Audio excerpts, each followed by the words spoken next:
I think when, at the moment somebody dies, whether it's a death that is expected, it is always unexpected.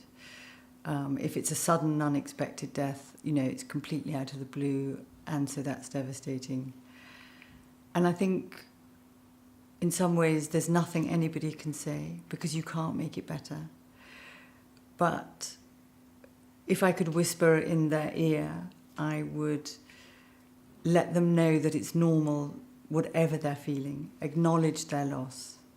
They may be feeling numb, they may be feeling nothing at all. They may feel completely unable to cope and utterly shattered and sort of on the floor, unable to speak or never being able to stop speaking. There's such a range of feelings. Grief is a very small word that's quite tidy, and everything about grief and loss is chaotic, messy, untidy, unpredictable. And so I think the two key things is, one, not to turn against themselves, because often people turn the pain that they feel against themselves, often in the form of guilt and regrets and what-ifs, and try to be self-compassionate, try not to turn against themselves, but also to get the people close to them to support them. Probably the single biggest, most important thing you need when love dies is the love and support of other people. It doesn't replace the person that's died, but they can hold you while you're kind of shattered and trying to make sense of what usually you can never make sense of.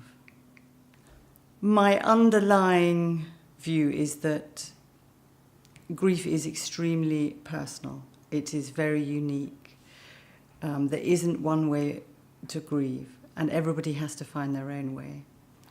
At the same time, I think the process of grieving is that paradox of that you have to find a way of living with the reality of the loss, and pain is the agent of change, and pain is what forces you to adjust to this new reality that you don't want. And we all develop early defenses and mechanisms to deal with pain. And it is often the things people do to avoid the pain that do them harm. Whether it's alcohol, working, gambling, sex, avoidance, destructive relationships. There are so many ways that we find ways of actually not allowing ourselves to feel pain. What research shows is that it isn't the circumstances of the death that will predict a negative or a positive outcome for any individual. It's the support they get at the time and after the death. So that's the key component to anybody finding a way of rebuilding their life. And that support comes in many different forms.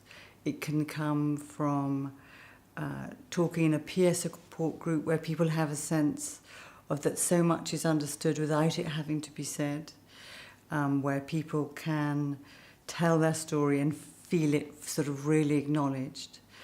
And often, sometimes in peer support, people feel that they are part of a group that nobody wants to be a member of, but at least they're in this together, because grief is so isolating and so lonely.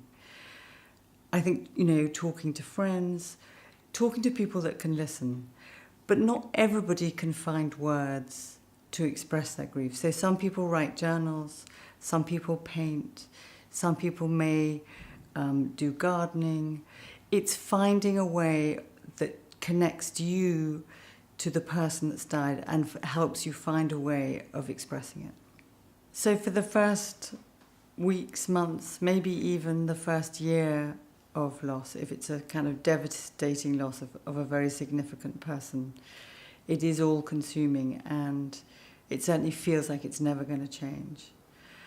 And I think when people say to them, time is a great healer, that feels very, feels patronizing. And actually, what I say to people is that it will always be painful. You will always miss and love the person that has died. But the intensity of the pain and the overwhelming preoccupation changes. And that isn't really your choice, that it's a natural, organic process that you're not in charge of. And the only thing that you can do is find ways of supporting yourself to navigate that process as it comes through your system. But also that it's important to allow that to happen.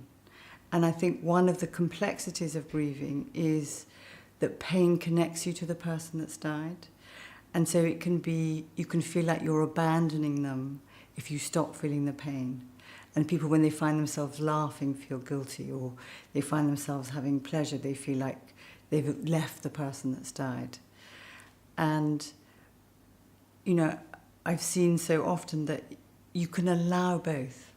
You can allow yourself to really feel the pain and feel that person very close, but equally give yourself permission, if it happens and you can't force it, to have a break from it, to do something that's comforting, to seek comfort in your life from doing things that work for you. For some people it would be cooking, for some people it would be walking, for others it would be just being with a friend. But make those active choices that are positive to help support you.